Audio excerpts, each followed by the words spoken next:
E hoje nós vamos conhecer aqui no Lá Curiosos o Museu da TV, Rádio e Cinema. E para isso, meu convidado é o Elmo Frankfort, que é professor, roteirista, escritor. Eu tenho vários livros do Elmo aqui que eu vou mostrar durante a entrevista. Apresentador, pesquisador. Tenho outros livros na estante que tem o nomezinho do Elmo ali como participante e curador das principais exposições sobre televisão que você andou vendo por São Paulo, por outras cidades. Ele é coordenador do Memória Aberte, da Associação Brasileira de Emissoras de Rádio e Televisão, que reúne emissoras como a Globo, a Band, o SBT, a Jovem Pan. Foi curador do Museu da TV de 2002 a 2018 e agora a novidade.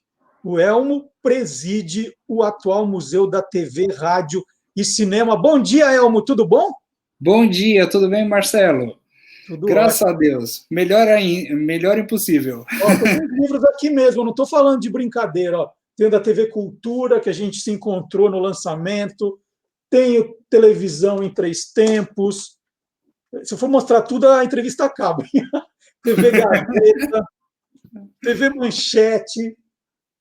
Então, olha, isso é só um exemplo, que senão a entrevista acaba e a gente não fala de tudo. Me conta, Elmo, essa novidade, o que é o Museu da TV, Rádio e Cinema? Agora está tudo junto?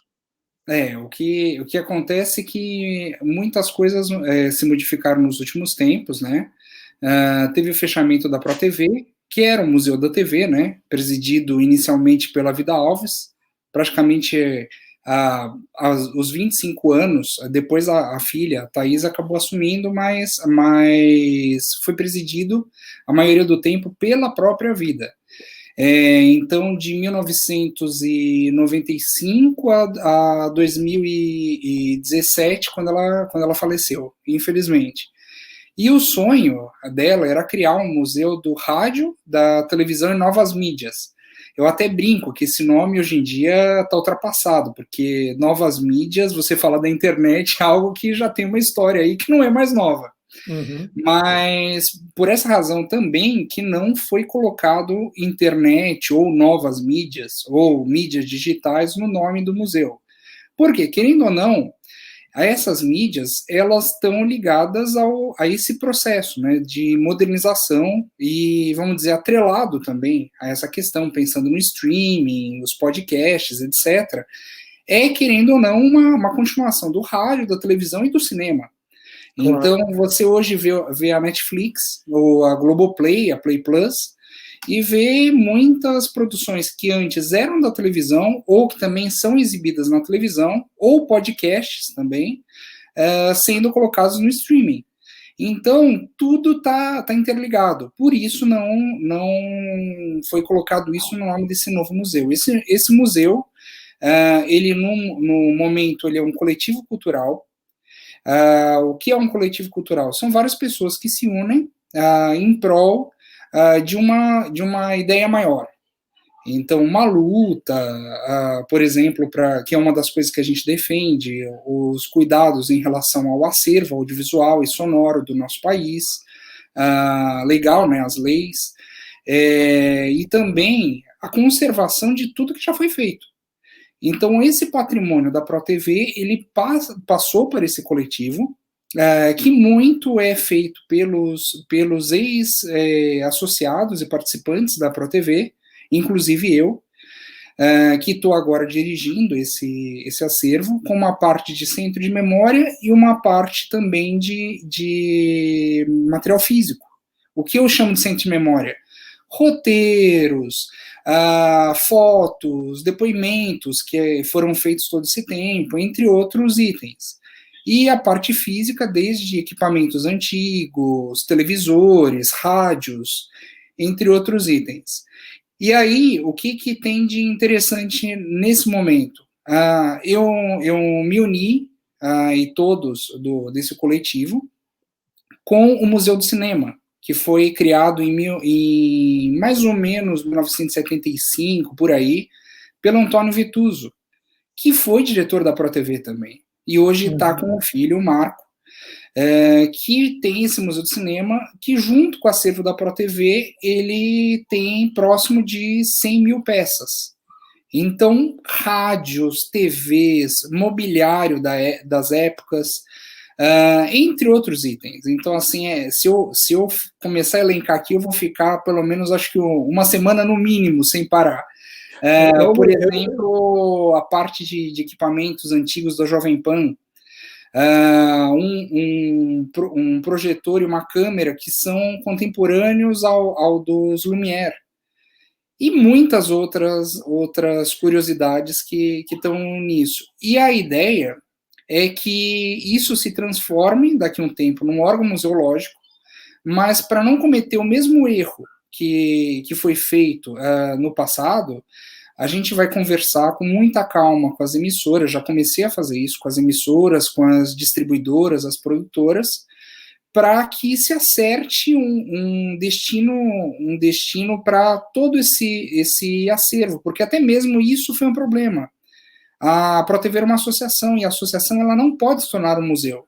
Tem que ser um outro tipo de configuração, até pode, mas não da forma como estava. Eu lembro de ter ido entrevistar a Vida Alves, eu não vou lembrar exatamente o ano, mas estive com você lá na casa dela, né, no bairro, ali é Sumaré, né, Sumarezinho. Isso, Vargem do Céu 140. Eu lembro bem da casa, né, aí você entrava na casa da Vida Alves, já tinha aquelas câmeras antigas, aquelas coisas, né, da televisão dos anos 50, 60, né? Você já ficava assim, aí descia uma escada, tinha mais coisas, mas era algo que você tinha que se convidar para ir lá para ver, né? As pessoas não iam visitar, né? As pessoas não tinham acesso a esse material, era algo restrito, né?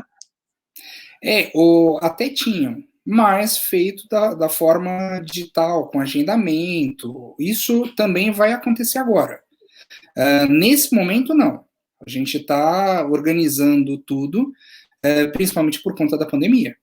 Então, uma das metas é digitalizar todo esse acervo, deixar ele disponível, e aí a parte de visitação está sendo projetado um espaço que a gente quer que seja temporário, porque a ideia é que, a partir do momento que vire um órgão museológico, tenha um espaço devido, já tem esse espaço.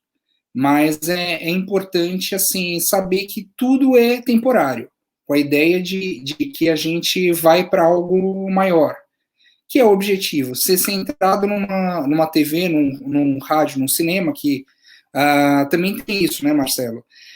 A ProTV tinha muito acervo de rádio e também o Museu de Cinema tinha. E a gente foi juntando, fazendo tudo. São milhares de biografias que estão no nosso portal. Todas as mídias digitais da ProTV passaram para mim, para o coletivo. E aí, tudo isso é também um desejo de uma pessoa. Nós temos agora 3 patronos.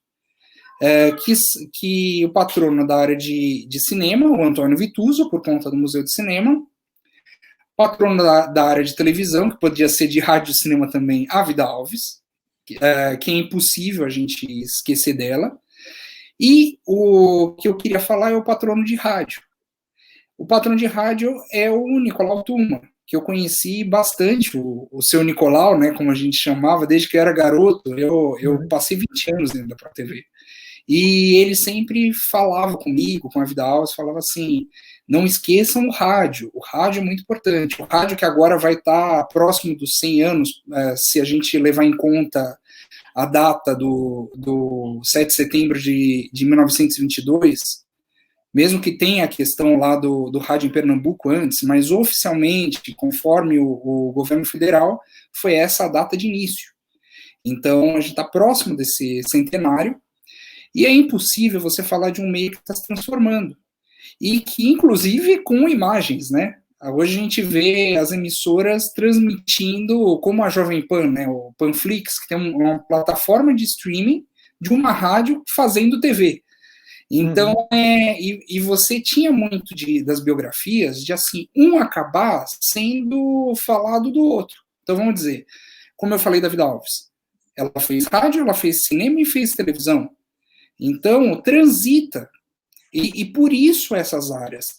Eu só não, Marcelo, eu só não me meto a mexer com teatro nesse momento, porque assim, a responsabilidade já é grande, mas é maior ainda, algo que a gente vai ter até que chegar lá em José de Anchieta. Então não é o momento, vai ter dramaturgia, já tem, mas vamos com calma, com planejamento. Eu imagino que tenha muita gente que, não vou dizer que seja pesquisadora, mas seja colecionadora, que guarde coisas, né, de parentes que trabalharam no rádio, na televisão, no cinema.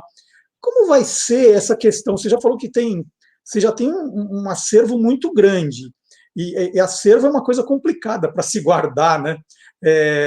Ainda Ele se mais se pega uma multiplica, câmera de né? televisão enorme, você deve ter coisas enormes. Vocês vão trabalhar com essa possibilidade de doações de acervos da história desses meios de comunicação? Já estamos trabalhando. Então, quem quiser já entra no museudatv.com.br ou se não, manda uma mensagem direto para museudatv.radioecinema@gmail.com. Por quê? Porque primeiro a gente vai ver o que é a peça. E se a pessoa pode levar, mesmo estando fechado. A gente tem todos os cuidados, mas às vezes a pessoa precisa desocupar uma casa, ou foi um parente que faleceu. Tudo vai depender do caso a caso. E quando não nos interessa, a gente dá as indicações de para onde eles podem doar. Então, para que tenha o destino certo, né? Então, porque se a pessoa quis doar, não quis, é muito triste dizer isso, pensando em termos de acervo, mas não quis jogar no lixo, porque tem muito acervo bom e importante que foi pro lixo. Então, ela tem um carinho por aquilo, ou pela pessoa a quem pertenceu aquele acervo. Então, a gente tem que ter esse cuidado também. E é como eu falei, saber que, assim, às vezes uma TV que seja, vamos dizer, de 10 anos atrás, parece que não é história, mas ela é. Ela já faz parte de um contexto, um rádio. Às vezes, até vamos dizer, um aparelhinho de MP3. Hoje em dia você olha, você fala, por exemplo, nos meus filhos, eles vão perguntar, o que é isso? O que é esse brinquedo? Um pager. O que é um pager, né? Então, é bem isso, a história continua, né? É viva. Sobre essa questão, né, de peças, que a gente não sabe se elas são raras, se não são, você tem uma história maravilhosa para contar de uma panela que você comprou dos tempos da Tupi. Eu queria ouvir essa história, Elmo, que você garimpa também coisas, né? Só doações, né? Não, isso foi. Eu comecei a trabalhar na ProTV em 2001, por aí. Isso deve ter sido 2002 ou 2003, no máximo. O que aconteceu foi o seguinte: eu fazia o site da ProTV. Naquela época eu mexia com muito freela, né? E era um garoto, eu estava ainda terminando a faculdade. Por mais que eu tenha essa cara até de novo, não me contradiz, por favor. Mas eu tô nessa área literalmente desde que eu nasci. Porque minha família está em televisão desde 53. Se for falar de comunicação, desde o século XIX. Meu bisavô foi quem trouxe a France Press para o Brasil.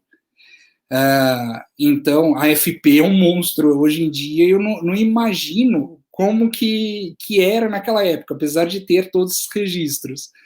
Mas era um outro mundo. E aí, o que aconteceu? Eu estava lá fazendo o site, mexia com os freelas, né? E não tinha um salário fixo. Sempre era um projeto ou outro. E eu ganhava R$350. Então eu entrei na ProTV ganhando 350. Primeiro eu tentei salvar o M da Manchete, que aí eu vi que não tinha condição, porque era na casa aquele M que ficava na frente da sede enorme lá. Isso, no Limão, porque o do Rio já tinha sido dissolvido. Eles transformaram para pagar funcionários. É muito triste essa história. E o daqui ainda estava lá. Depois ele se perdeu também, foi vendido. Mas você queria ter um lugar para guardar. Um lugar para guardar. Tá. E eu achava, o museu é gigante, vamos ver. Quando Uhum. eu vi, era a Casa da Vida. E todo o carinho que eles tinham, os pioneiros. Eu conheci praticamente todos eles, né? E aí, além dos que eu já conhecia, por ser de uma família de radialistas e comunicadores. Mas aí eu sei que eu estava lá, e aliás, eu não estava lá, eu estava em casa. Um amigo meu da faculdade falou: Elmo, eu tô aqui na feirinha da 13 de maio, você não acredita o que tem. Tem um cara que falou que trabalhou na Tupi e ele tá se desfazendo de tudo porque ele precisa de dinheiro. E eu falei, mas o que ele tem? Ah, não sei, eu sei que parece que tem muito equipamento e tal. Papá. Quando eu cheguei lá, não tinha quase nada. Já tinham outros equipamentos, mas nada assim simbólico e tal, assim, que você batesse o olho e falasse, é isso. Aí eu encontrei o panelão. Sabe quando o olho brilha? Vem aquela luz em volta do objeto, até a trilha sonora. É muito fresco, né? Aconteceu o seguinte, esse panelão, ele falou, custa R$ 250. Aí eu pensei, nossa, mas 250 e eu ganho 350. O que eu faço? Aí eu falei, mas eu não posso perder isso. Tinha o logo da Tupi, tudo direitinho. Eu falei, o que eu vou fazer? Peguei e paguei os 250. Fui até no banco, ainda teve essa. Tive que ir até o banco pegar os 250. Aí eu sei que eu cheguei lá e o equipamento eu comprei. Aí eu falei, mas como é que eu vou transportar isso? Só que pelo menos eu pensei assim, vou tentar achar uma saída. Achei um saco de lixo. Aí peguei, botei no saco de lixo, com medo danado, porque eu não dirigia na época, não tinha carro. Até tentava dirigir, mas não tinha o carro. Esse é o problema. Levei dentro do ônibus o panelão da Tupi. Aí eu levei para casa, e aí eu ficava pensando, meu Deus, eu gastei meu salário inteiro nisso. O que eu vou fazer? Eu sei Mas que no era um final panelão mesmo, né? é um panelão, ele é um monstro, assim. Tanto que o pessoal dizia que era aquela cúpula de cabeleireiro. Uhum. Muita gente, engraçado, muita gente, quando esse panelão viajou o país inteiro com exposições, e até mesmo lá na sede, botava a cabeça embaixo como se fosse exatamente aquilo, aquela cúpula, igualzinho de cabeleireiro.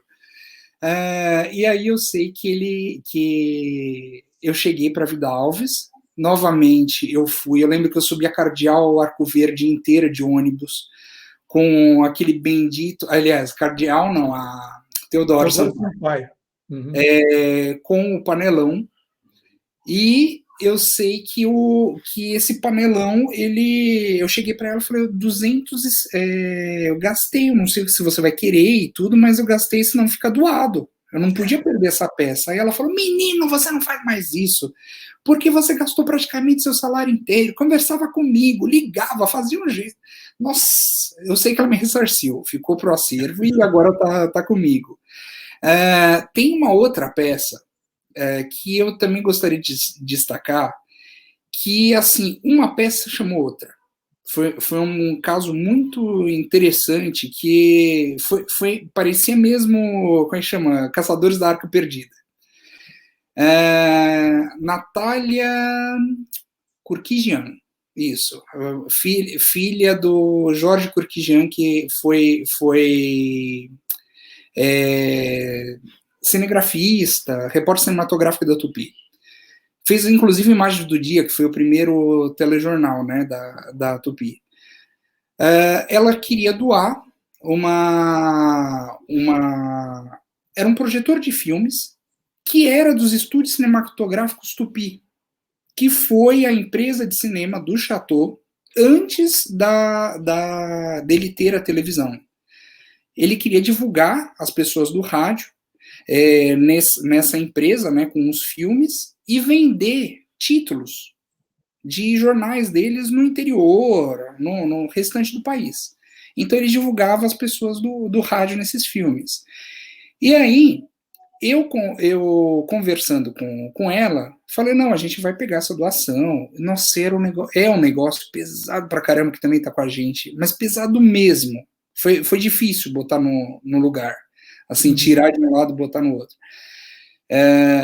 Fazer o transporte. E aí, conversando com ela, eu falei, tinham vários filmes, tem um que inclusive está todo mundo procurando e ninguém acha, chamava Quase no Céu, de 1948. São as primeiras imagens, olha isso, em movimento, do Lima Duarte, da Vida Alves, da Hebe Camargo, Lia de Aguiar, Dionísio Azevedo, muita gente, muitos dos pioneiros.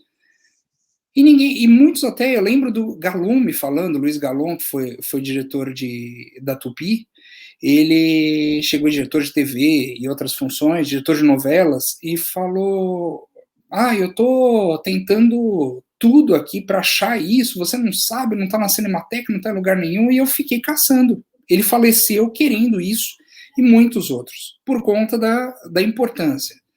Aí ela me chega e fala o seguinte, eu lembro desse filme. Eu falei, você lembra? Meu pai sempre falava, porque esse projetor depois foi para a TV Tupi. Eu falei, seu pai falava? Mas você tem alguma pista? Olha, eu não sei se uma pista, tem umas latas aqui, e meu pai falou, olha, você apareceu quando você era bebezinha, então um dia você transforma isso e você fica com essas fitas. Era a cópia do Quase no Céu. Eu fiquei assim, a gente fez um evento, para você ter ideia, eu falei para ela assim, olha, eu não sei o que eu vou conseguir, mas eu vou correr atrás, a gente vai transformar isso. Eu sei que eu fiquei indo atrás das TVs, eu fui na Band, aí no final a Cultura que acabou, a Cultura queria passar na íntegra, para você ter ideia. Só que no final descobriu-se que não era o filme todo, eram 15 minutos, mas tá ótimo, e não aparecia a parte dela como bebê, isso, ela ficou triste. Mas ainda tem uma parte ainda para negativar. E aí eu sei que esse material, a gente fez um evento falando sobre a importância dele e tal, e foi algo assim histórico, porque para mim foi realmente um caçador da arca perdida. Então, se a gente começar a falar de cada das peças do acervo, cada uma tem uma história. E você é apaixonado por todas elas, né? Então, deixa eu mostrar para todo mundo aqui, nós temos a logomarca do museu, né? Do Museu da TV, do Rádio e do Cinema, vou colocar agora. Qual que foi a ideia com essa logomarca, Elmo? O que vocês queriam transmitir exatamente? Primeiras cores, RGB, né? Que é de vídeo. Então, red, green, blue, né? O verde, vermelho e azul. De toda configuração de vídeo, você utiliza essas 3 cores básicas, né? E essas 3 cores, o que elas querem dizer nessa marca? Por que são 3? Primeiro, é o rádio, a televisão e o cinema. Aí vai falar, mas peraí, por que a televisão está no meio, não é? Se o museu é museu da TV, rádio e cinema. Por uma razão. Primeiro, a gente não perdeu o nome Museu da TV, que era importante, e termina com o cinema, que é o outro lado, e o rádio ficou no meio. Mas, nesse caso, o que acontece? Nós temos muitos profissionais que transitaram do rádio para a televisão e do cinema para a televisão. Então, a TV está no meio, abraçando os dois lados. Então, o red, né, o primeiro vermelho, é o rádio. O verde, a televisão, e o azul é o cinema. Então, estão os 3 aí abraçando. E o cinema no final também, por conta dessa questão de preservar Museu da TV e Museu do Cinema, né? Porque o site museudatv.com.br também. E por conta disso, que é a evolução para o audiovisual, é do som para a imagem. Então, essa foi a razão. E tem a questão também dos raios, a gente lembra agora do Wi-Fi, do wireless, também a questão dos rolos, da película, da fita magnética, que também tem essas voltas, né, circulares. Então, é o sinal, é a fita e tudo. E a fita tem o simbolismo de memória, né, do que se guarda. A fita também, das fitas magnéticas de rádio também, né, cassetes e várias outras, fita de rolo, né, gravador de rolo, entre outras questões, mas a ideia dessa marca ela é simplificada, mas tem todo esse simbolismo. Elmo, antes da gente terminar, a gente podia ficar falando do Museu da TV, como você disse, por horas, mas tem projetos pessoais seus muito interessantes também. Você sempre está com algum projeto pessoal. Então, tem livro novo chegando por aí, né? A história da televisão brasileira para quem tem pressa, que na verdade é a história do YouTube, né? É a televisão para quem tem pressa. Vai lá no YouTube e vê rapidinho. Vai ser falado. E tem um projeto novo que eu vi que você também está participando, que é a história do Silvio Santos para a TV fechada. Você me fala das duas coisas? Isso. Algumas coisas eu posso falar um pouco mais, outras menos, mas a história de televisão que tem para quem tem pressa vai ser lançado, se Deus quiser, esse ano, porque é um projeto que foi bem complicado, porque em 200 páginas você resumir a história desde os primórdios não é fácil. Não mesmo. Então, eu tô com essa batalha, a gente está já no processo agora de toda a editoração e tal, mas é a história compilada como um todo. E eu tô como consultor da série do Silvio Santos. Então, é contar a história dele como um todo e a parte de direção de arte que eu mexo, né? Então, por quê? Porque é algo que eu já desenvolvo há muito tempo, desde 2004. Então, já fiz Marighella, que ainda não vi, que ainda tá proibido, né? Ninguém viu, né? 10 Segundos para Vencer, Hebe, Chacrinha, O Velho Guerreiro, entre outras produções. Então, eu acabei me especializando, eu mexo com cenografia, meu grande professor e mestre foi o Ciro Del Nero, que a marca mesmo foi uma criação minha. Então, além do meu tio, que também é pioneiro da televisão, minha mãe, e todos os familiares estão envolvidos nisso, mas eu aprendi e acabei amando isso. Então, a gente precisa pensar sempre com planejamento, porque senão as coisas não vão acontecer. A gente não pode ficar só no sonho, né? E são áreas que precisam de muito cuidado por conta da dimensão de material que nós temos, né? No rádio, na televisão e no cinema. Sim. Então, são mais de 100 anos. Se lembrar a parte do cinema, vixe, já passou do 100. Sim. A gente teve uma exposição virtual que você também esteve à frente aí dos 70 anos da televisão, né? Que era uma exposição virtual da Abert.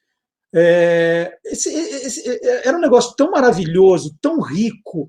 Isso, assim, passa a exposição, passa, ou isso você também vai pegar isso para o acervo do Museu da TV, hein? Isso eu fiquei curioso para saber. Na verdade, a ideia é que ela se expanda. Mas muitas das coisas ali também presentes, além do que era das TVs, pertenciam ao acervo da ProTV. A ProTV entrou como parceira. Então, a gente vai casar os esforços.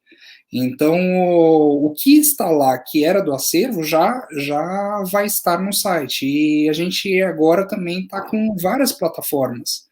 Então, entre as plataformas, agora os depoimentos vão para o Spotify também, porque é importante que as pessoas, eu não consigo assistir o vídeo, que já tem, né, no YouTube. Mas eu estou no carro, eu vou conseguir ouvir, por exemplo, a Laura Cardoso falando, o Araci Balabanian, o Tony Ramos, entre outros nomes, Boni, entre outros depoimentos que fazem parte, e já tem essa possibilidade. Então, a gente está evoluindo de pouco em pouco e fazendo com que isso se torne cada vez mais público. É importante. Claro. Principalmente nesse ponto da digitalização. Não, é maravilhoso. São depoimentos das pessoas que construíram a televisão, né? São depoimentos, assim, emocionantes, raros.